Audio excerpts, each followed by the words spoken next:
On today's World Insight, the Philadelphia Orchestra will honor the legacy of their trailblazing 1973 tour to China by performing and conducting master classes in China this week. We speak to members of this ensemble, including one violinist who was a veteran of the first China concert 50 years ago.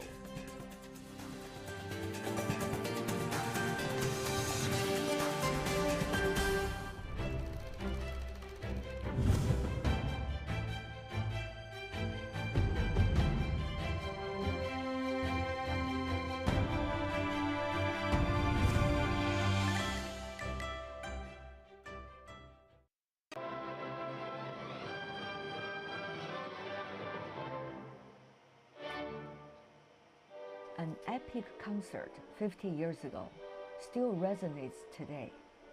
In fact, as we come to understand the nuances of history, people are appreciating and respecting the guts and wisdom to those who made it happen.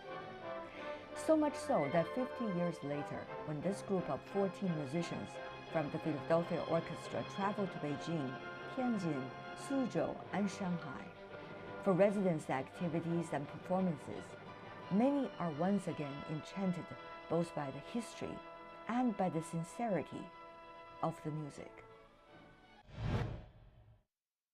So wonderful to see you.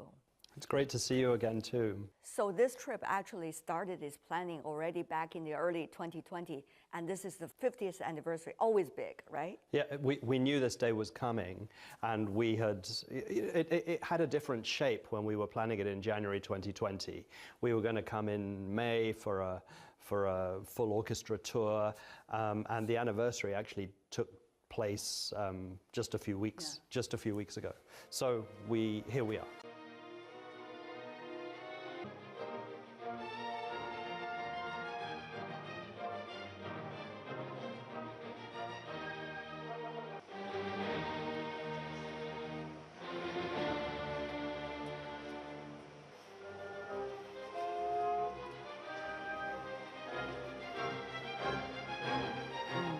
Have you ever thought about, since then, what the anniversary should be like?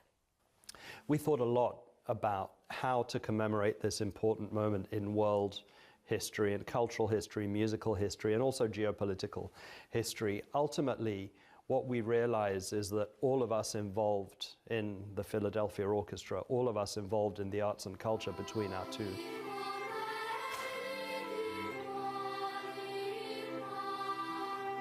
actually we're creating the possibilities for the next 50 years, right? So the past is very important, but really what we're here to do is to make sure that in 50 years' time, the Philadelphia Orchestra is still coming to China, is still an ambassador, a global ambassador for America. I have tears in my eyes when you're talking about that. What you're experiencing is also what audiences experienced in 1973, and in all of our visits. And you see people with tears in their eyes. I mean, and this is why what we do matters. People who never experienced it will not be able to tell the significance of it. And we are at an important crossroad. And responsibility of the Philadelphia Orchestra actually is tremendous this time when you see the enthusiasm coming from the audience. Back in 1973, how should we imagine how they did it? No cell phones, no instant TV connection that was easy, no satellites everywhere. Both China and America were very different countries. The people of China and the people of America had really no idea who the other was, right? They had not positive impressions, generally speaking. And then the Philadelphia Orchestra landed here. With the support of both sides to make it happen. Everyone, there was a collective will to make it happen, but they had to come and perform the concerts that touched your heart. Look, if it hadn't been a great orchestra like Philadelphia, then you would have enjoyed it, but you wouldn't have had the tears. And that's what you need. So they came here, and Chinese people saw that American people were the same as them. They feel the same things. American people saw that Chinese people were the same as them. Each was humanized for the other. And the musicians of the orchestra went and taught in schools and did master classes and walked around, literally walked around, and made connections that are now multi-generational. One of the most striking things from my visit in 2019 was meeting a senior foreign office official of the Chinese government. He said, in a very gentle way, he said, "Thank you for what you do. It's so important. My parents talked about this moment growing up, the 1973 visit, and now I talk about it to my children, and I can bring them to the Philadelphia Orchestra. Please keep doing what you're doing." Tremendous responsibility, I'm sure you felt. It's an awesome responsibility, but all of us, you too, all of us who are part of it, have a responsibility to ensure that music, the power of music, can be shared. Matthias Tarnopolsky, President and CEO of the Philadelphia Orchestra, has been traveling back and forth between China and the US. He told me he cherished every trip and every person the music has touched. Both the presidents of the United States and China have been over the years expressed their appreciation of your work. On the one hand, you are not political, but on the other hand, you need to work with these political leaders. So as the head of the Philadelphia Orchestra, how do you keep that balance? We do like to say that we're America's greatest export, and we enjoy saying that. But we don't take sides. We don't support any particular perspective or cause. We firmly believe that music can be a vehicle for dialogue, for understanding, that music can express ideas that words alone cannot convey, and our absence would be more damaging if we didn't do it. 1973, you have a combination of experienced and young musicians. This time, once again, an interesting diversity you got of the team performing this time. How do you choose the repertoires to perform, and how these people are becoming such a great combination? You see music by composers that you haven't heard on our stages before. William Dawson, Florence Price, Valerie Coleman, Gabriela Elena Frank, and we now routinely travel around the world with their music, whereas in 1973 we wouldn't have. The musicians of the orchestra, it's a constantly evolving an evolving thing, the people who are in the orchestra. And this time, it's so moving because we have David Booth, who's 50 years in the orchestra, and one of his first concerts in the orchestra was in China in 1973, and he's still in the orchestra, and he's here with us on this trip. You've been traveling for already 2 weeks. This is your third week. Yeah. Before we start this conversation, you were having a great nap. I was wonderful, yeah. Only a very short one. Very short, micro nap. Yeah, I always wonder, as a team leader, not only you need to support people, to gear them up, how would you make sure that's always likely to be the case? How could you manage to do that all the time? Yeah, you've answered the question though, it's a team. All of us have been working really hard, but also with great enthusiasm, right? For this trip, for example. For this trip, we love being here. We love that it's important. We feel that we're doing work that matters. The musicians feel that we're doing work that matters. So it's a fantastic group of people, and we all lift each other up. It's such a pleasure. It's wonderful to talk to you again, and I love that we're continuing a conversation that we began several years ago. It's great to see you. Let it continue. Let it continue. So good to see you. Thank you so much. Thank you. David Booth is a 73-year-old violinist who first came to China in the year 1973 when he had just joined the Philadelphia Orchestra. It was a dramatic story for him then. But for China and the US, it is a story that reverberates even today.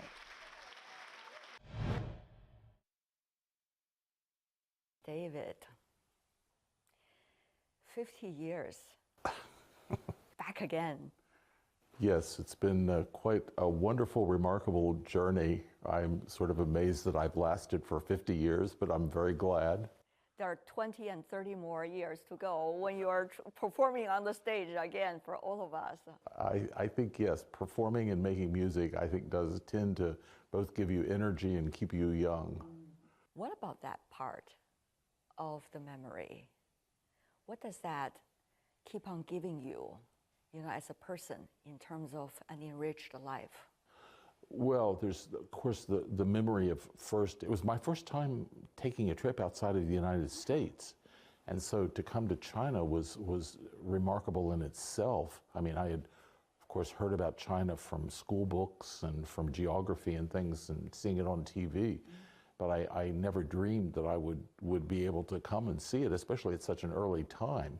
And the experience of that and the people that I've met and making music with the people that I've met throughout the years has been incredibly important and one of the most satisfying things I have to say in my life. It's something that I experience almost every day. Right. And everywhere I go, one of the amazing things is that I run into people that were at those concerts 50 years ago. It just happened just a few weeks ago. Really? Yes, literally. We were in North Carolina in the United States, and we had 2 concerts there. And in the middle of one, I got a notice that somebody wanted to talk to me. And I went to the stage door, and here was this man and his wife, and they told me we were in China in 1973 and saw those concerts. So, and it's amazing how frequently that happens and all over the world. So, that shows you, or shows me especially, the impact and the lasting impact of this experience of making music here in China in 1973.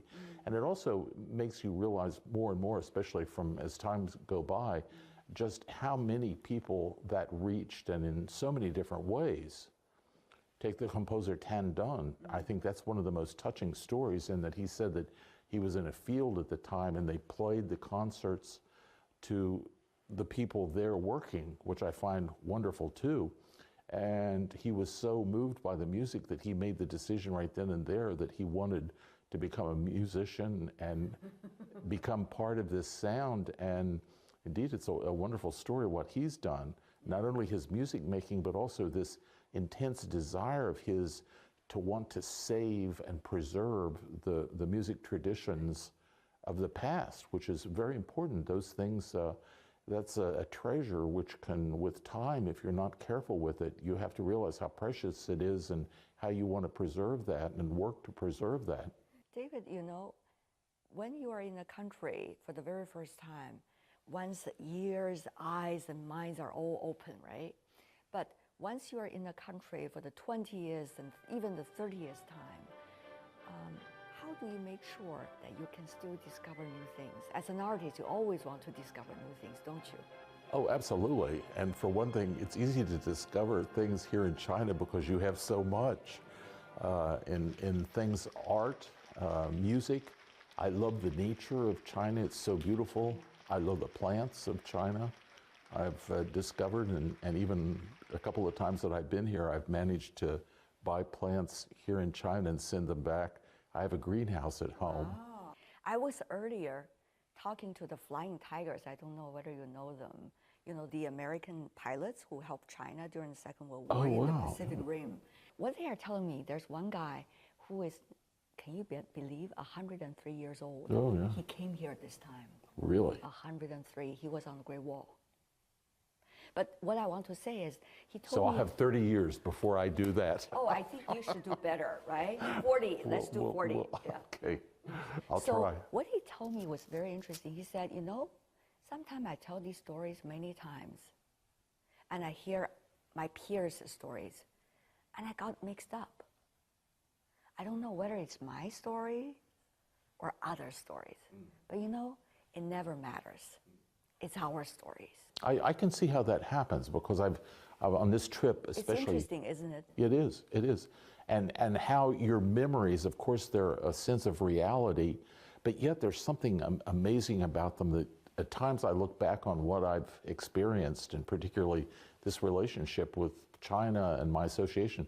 At times it almost seems like a magical dream. Yeah. So what about it when there was difficult times, when people were saying, China, China, China, you know? What was it like for you? I think the most important thing that I can say about that is that I strongly, very firmly believe that music transcends problems, it transcends governments. It puts us in a place where, if nothing else, we can escape from that. Music can be a great escape, it can be a great healer, and in an incredible way to deal with perhaps negative issues in our life. Right. Thank you so much, David. Oh, thank you. So thank good you. to see you. Thank so you. good to see you. Among the youngest members of Philadelphia Orchestra's latest tour in China is the orchestra's principal librarian, Nicole Jordan. She is a Philadelphia local and the first African-American woman to join the orchestra as a full-time member. First time in China. First time in China. Welcome. Thank you. There's so much about the history between Philadelphia Orchestra and China. So I guess as a member of it, when you are here, you're so different from just an average tourist or just an average business person. Yes. Right? So how are you digesting all of this? You know, this first time experience, the 5 decades history.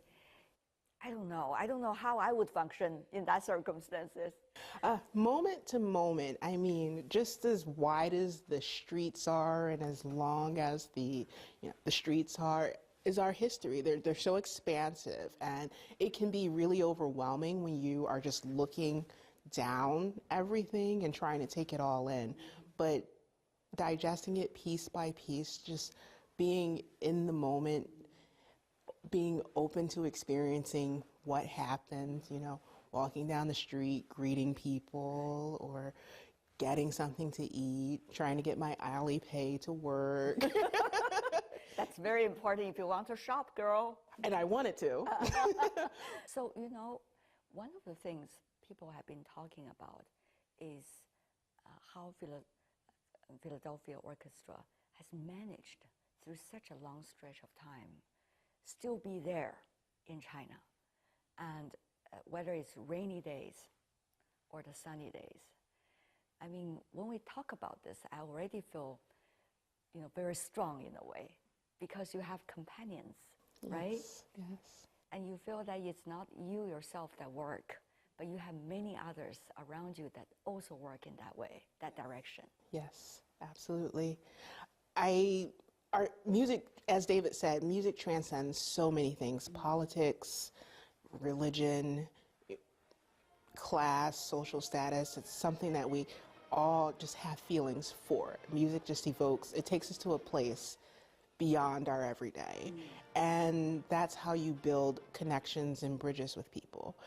David told the story about the people that come up to him and say how transformative and powerful his visit with the orchestra was, his first visit in 1973 was, and how that really is something that it happens so commonly. And I want to have that legacy in 50 years, you know, sitting down with someone and saying, wow, Nicole, when you came with the orchestra in 2023 and I got to meet you and hear the ensemble, my life changed. It made me want to be a librarian, or it made me want to get into music or work with an orchestra or pursue my dreams as a singer, or there's so many things you can do. And that's such a huge legacy. And that's because we came here to make connections with people. That's so important. So how are you going to support the team? How are you going to make that contribution to the final performances on the stage? Well, at home, my job is basically to have the right piece of music with the right person at the right time in the right place. And that sounds easy, but it's not. No. Tell me more about that. I think we need a few more interviews for that. All right then. So, yeah. Well, my degrees are in viola performance and music history, and there's no training for what someone like me does. My counterparts here in China, same way. There's no school that you go to get this degree. You just work for an ensemble and you get experience that way, trial by fire.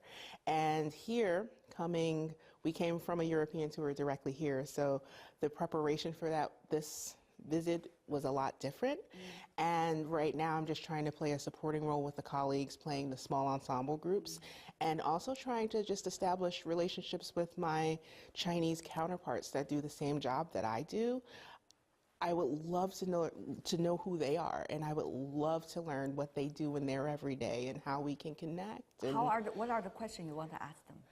Everything is, how do you make music here? How do you order music? How do you deal with copyright laws? How do you deal with music preparation? Do your string players do their bowings late like my string players do their bowings late? You know, anything and everything. I'm just so curious, and I really just want to connect with them and hope that, you know, the same is true in reverse. It's really wonderful.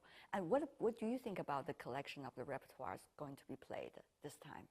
I think it's really good with the colleagues being able to curate their own performances for their repertoire for their small group performances.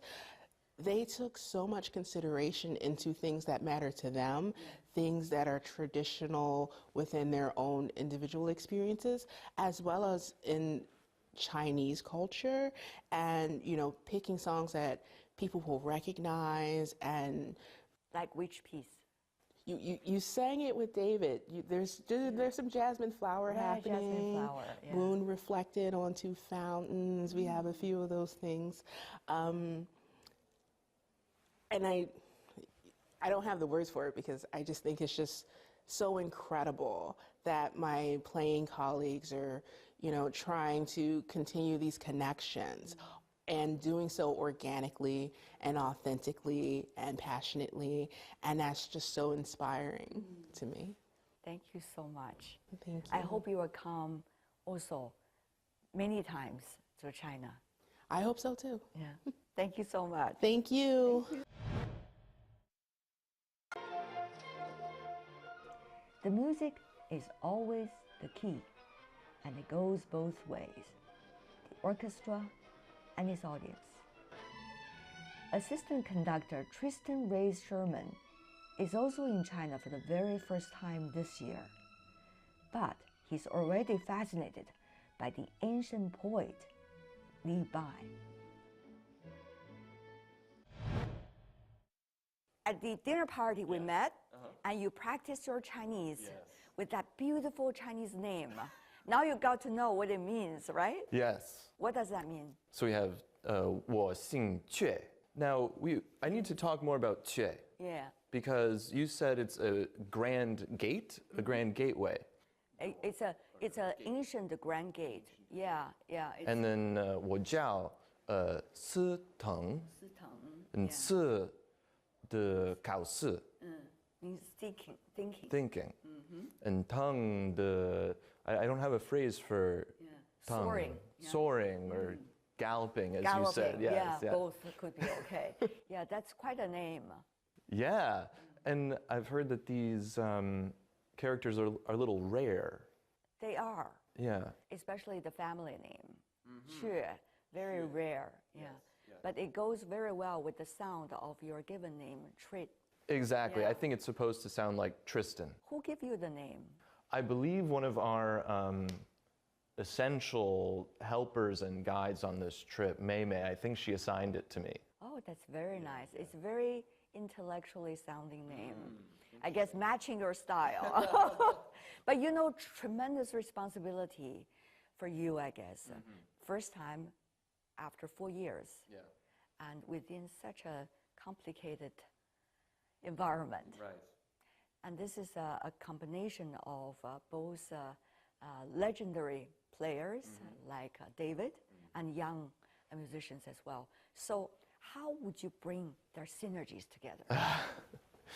I don't think about it. You don't I think don't about it. You because just the do more it. the more I think about it, the more worried I get or anxious about it. Because this is also my first time in China, and joining the Philadelphia Orchestra, you are joining an incredible tradition and an incredible legacy. And our relationship with China is its own very special legacy within that. And I can only bring my energy in the moment, day to day, and do my best. But I'm sure you have learned a lot about history at the back of your head. Yes, but I will say, as Nicole mentioned, that I have spent the last 2 months or so learning Chinese, and I'm just starting to realize the thousands of years of history and culture that are about to open up to me as my language skills get more advanced. And we're performing four pieces on Tang Dynasty poems, and I'm just learning about Li Bai, who I'm just discovering is this miraculous, amazing poet. He's phenomenal. Yeah. I'm just very excited because I'm at the beginning of a long journey with this language and with the culture and the history here. It's like the Grand Gate. It's the Grand Gate, the Que. Family name, the Que, just opened.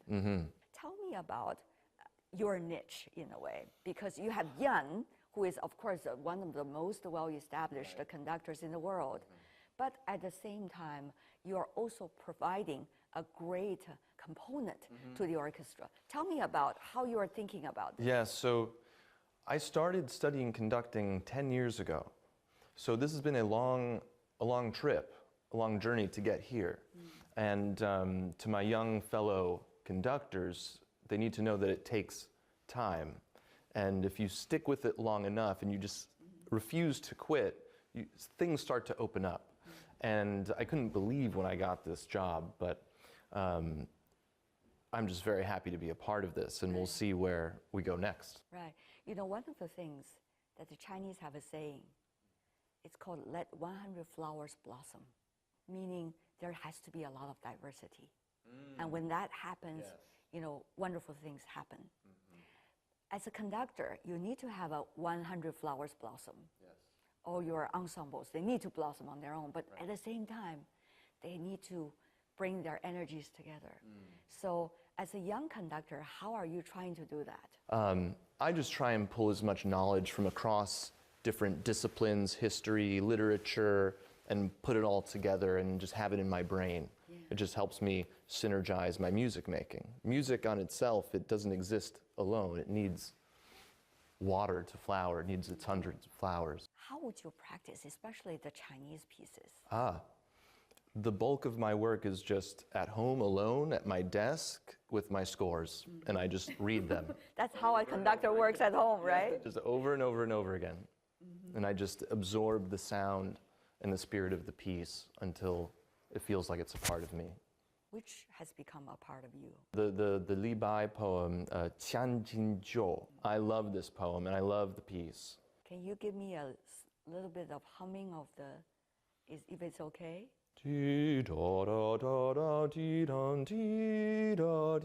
It's this very soaring, operatic, aspirational melody that I think it really captures this feeling from the poem of you only live for a certain amount of time, so drink up.